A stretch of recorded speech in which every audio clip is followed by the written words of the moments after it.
비트코인이 계속해서 신고가를 갱신하고 있지만 모두가 외면하고 있는 사실, 비트코인은 항상 이 자리에서 하락을 했고 그 위험한 자리에 비트코인이 도달했습니다. 반갑습니다. 코인아입니다. 저번 관점부터 짧게 말씀을 드리면 현재 시장은 과열이 되어 있는 상태이다. 그리고 21년 상승장의 고점에서 발생이 되었던 저항을 받는 추세선에 현재 비트코인이 위치해 있고, 비트코인 시장이 현재 과열이 되어 있기 때문에 일봉은 이미 돌파를 했지만 주봉과 월봉 기준으로는 이 저항선을 돌파하지 못할 거라는 관점이었습니다. 쉽게 말씀을 드리자면 비트코인 시장이 하락장으로 진입을 하기 전에 보냈던 하락 신호들을 지금 시장에서도 동일하게 보내고 있다라는 게 저번 관점이었는데요. 제가 최근 들어서 비트코인이 하락을 할 것이다, 비트코인은 이 부근이 고점이 될 것이다 라고 지속적으로 말씀을 드리고 있죠. 어떻게 보면 최근에 제 영상을 접하신 분들은 제가 하락만 보는 사람이다 라고 생각을 하실 수 있을 것 같기는 합니다. 근데 사실 지금같이 불장이 진행이 되고 있을 때 하락 관점으로 업로드를 하는 게 욕만 먹는 일이거든요. 사실 지금 같은 광기의 불장에서는 같이 광기에 올라타서 상승 관점만 업로드를 하는 게 오히려 저한테 도움이 될 겁니다. 결국 사람들은 본인이 듣고 싶은 걸 듣는 경향이 있기 때문에 비트코인이 상승할 거라는 이유를 찾지 하락할 수 있는 이유를 찾지는 않거든요. 그래서 지금 올리는 하락 관점도 당연히 욕을 많이 먹을 거다라고 생각을 하는데요. 하지만 이미 차트는 하락 신호를 계속해서 보내고 있고, 이 부분을 애써 무시하면서 여러분들에게 단순히 욕먹을까봐 말씀을 안 드리는 거는 제 채널을 여러분이 시청하실 이유가 없는 거라고 생각을 하거든요. 본인과 다른 사람의 관점을 듣고 싶거나 또는 차트 분석 방법을 배워보고 싶은 분들이 제 영상을 보실 거라고 생각을 하는데, 단순히 욕먹는 게 무서워서 제가 보고 있는 관점을 공유하지 않고 같이 광기에 올라타서 상승할 거라고만 한다면 그건 사실 선동하는 유튜브나 다름이 없거든요. 그렇게 욕을 많이 먹더라도 제가 경험했던 불장과 하락장에 대한 경험을 여러분들께 같이 공유를 해드리는 게 맞다라고 생각을 합니다. 그렇게 제가 보는 관점을 말씀을 드릴 텐데요. 단순히 많이 올랐으니 하락을 한다가 아닌 그에 맞는 근거들을 설명을 드릴 거고, 단순히 대폭락이 올 것이니 조망쳐라가 아니라 이 하락에도 분명히 기회는 존재한다 라는 것을 말씀을 드릴 거기 때문에 이 영상을 끝까지 시청을 해주신다면 왜 이런 관점을 가지고 있는지 이해를 하실 수 있을 거라고 생각을 합니다. 그러니 꼭 영상을 끝까지 시청해 주셨으면 좋겠고요. 시작하기 전에 구독과 좋아요 한 번씩 남겨주시면 감사하겠습니다. 먼저 테더 도미넌스 차트부터 살펴볼 텐데요. 테더 도미넌스 차트를 보는 이유는 간단합니다. 테더는 미국 달러의 가치를 고정한 스테이블 코인이죠. 선물 거래를 하시는 분들에게는 익숙하지만 현물 거래를 하시는 분들에게는 그다지 익숙하지 않으실 수 있습니다.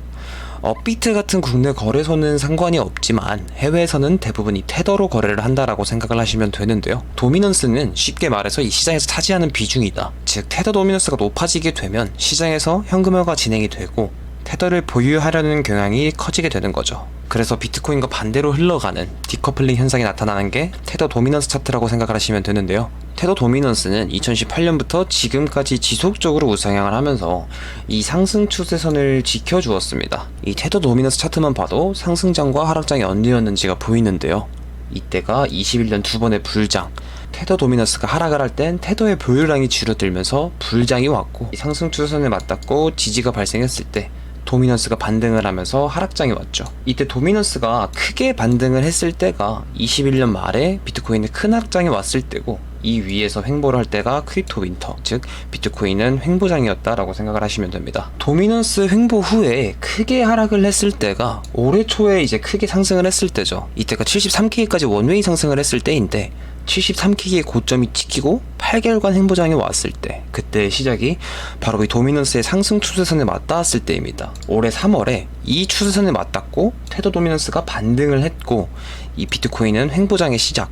제가 이제까지 이 내용을 설명드린 이유가 이 테더 도미넌스가 상승 추세선에 똑같이 맞닿아 있는 상황이라는 건데요. 결국 비트코인이 여기서 더 추가적인 상승을 보여주려면 2018년부터 지켜온 이 테더 도미넌스의 상승 추세선이 깨져야 된다라는 겁니다. 역사적으로 지금까지 불장의 종료는 이 테더 도미넌스의 상승 추세선이 맞닿았을 때 종료가 되었고, 현재 비트코인 100K 직전의 이 구간이 지금까지 발생되었던 불장의 종료 시기였던 이 테더 도미넌스의 상승 추세선에 맞닿아 있는 위치이기 때문에 지지를 받고 반등을 하게 된다면 하락장의 시작이 될 수가 있다라는 거죠. 이 도미넌스의 4시간봉을 살펴보게 되면 가격은 이미 상승 추세선을 이탈을 했지만 RSI는 지속적으로 상승 다이버던스가 발생을 하고 있죠.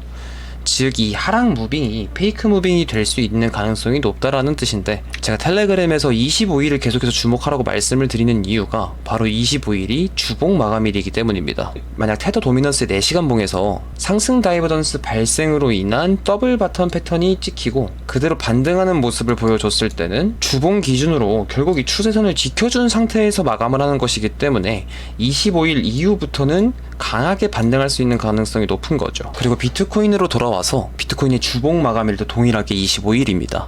현재 21년 2개의 고점이 찍힌 이후에 발생한 저항선에서 비트코인이 위치하고 있지만 비트코인도 동일하게 돌파를 해줬습니다. 하지만 아직 이 캔들이 마감이 되지 않았죠. 즉 25일까지도 비트코인이 지금 자리를 유지를 해줘야 된다라는 건데요. 비트코인 일봉을 봤을 때 볼린저 밴드를 한번 찢은 상태에서 다시 한번 상단에 도달을 하러 가고 있죠. 하지만 하락 다이버전스가 발생을 한 상태이고 밴드를 찍고 다시 한번 밴드의 상단을 노리러 갈 때는 이 구간을 넘지 못하고 하락 추세로 바뀌는 경우가 많습니다. 그렇기에 더블탑 패턴이 자주 발생을 하게 되는 거죠. 일봉의 하락 다이버전스 발생, 그리고 더블탑 패턴 발생 후 하락. 결국 비트코인이 방금 말씀드린 저항선을 돌파를 하려면 25일까지는 지금 구간에 위치하고 있어야 하지만 현재로서는 테더 도미넌스의 상승 그리고 비트코인의 하락을 차트가 암시를 하고 있기 때문에 25일 주봉 캔들이 제가 말씀드린 두 구간을 돌파해줄 가능성은 낮아 보인다 라고 생각을 합니다. 이런 상황에서 뉴스를 찾아보면 사실 비트코인에 대한 경고보다는 얼마까지 갈지에 대한 수요가 훨씬 높기 때문에 행복회로를 돌리는 뉴스만 나옵니다. 사실 매수를 했는데 하락할 수도 있으니 주의해라 라는 기사를 사람들이 보고 싶진 않죠. 그렇기 때문에 많은 사람들이 불장이 왔을 때 하락장에 대한 대비를 하지 않습니다. 시장에 오래 있다 보면서 느끼는 점은 항상 가격이 먼저 움직이고 나중에 재료들이 붙습니다. 많은 사람들이 현재 4년마다 다가오는 반감기에 대한 기대감을 가지고 있지만 사실 그 기대감 때문에 저는 이미 그게 적용이 되어 있는 이미 상승해버린 가격이라고 봐요. 모두가 알고 있는 호재는 사실 이미 선반영이 되어 있는 경우가 많고 그렇기에 호재에 맞춰서 그에 맞게 상승하는 경우는 사실 많지 않습니다. 그리고 반대로 비트코인 시장이 이미 과열이 되었을 때, 즉 조정을 받을 시기가 되었을 때 가격이 먼저 하락을 한 후에 그 다음 이런 이유로 비트코인이 하락을 했다라는 그럴싸한 이유들을 하나씩 갖다 붙인다는 거죠. 그렇다고 시황과 호재 악재를 무시해라 라는 말은 아니지만 너무 맹신하는 건 좋지 않다라는 겁니다. 이런 호재가 남아있으니 무조건적으로 상승을 할 거야 라고 기도매매를 하는 건 좋은 투자 방법은 아니다라고 생각을 하고요. 이번에 비트코인 대비 알트코인들이 폭등을 하고 있는데 현재 비트코인 도미넌스 차트를 살펴보게 되면 상승 쐐기형 패턴을 이탈을 한 모습입니다. 즉 도미넌스 차트가 지속적으로 하락할 가능성이 높은 상황에서 우리가 주의를 해야 할 점은 비트코인의 급락입니다. 물론 저도 하락장 관점을 지속적으로 가져가고 있지만 이렇게 원웨이로 빠질 가능성은 매우 적다라고 생각을 해요. 하락장이 진행이 될 때도 하락 후 수렴을 반복하는 형태로 빠지게 되는데 도미넌스는 계속 빠지면서 비트코인이 수렴하는 형태, 피보나치 되돌림을 기준으로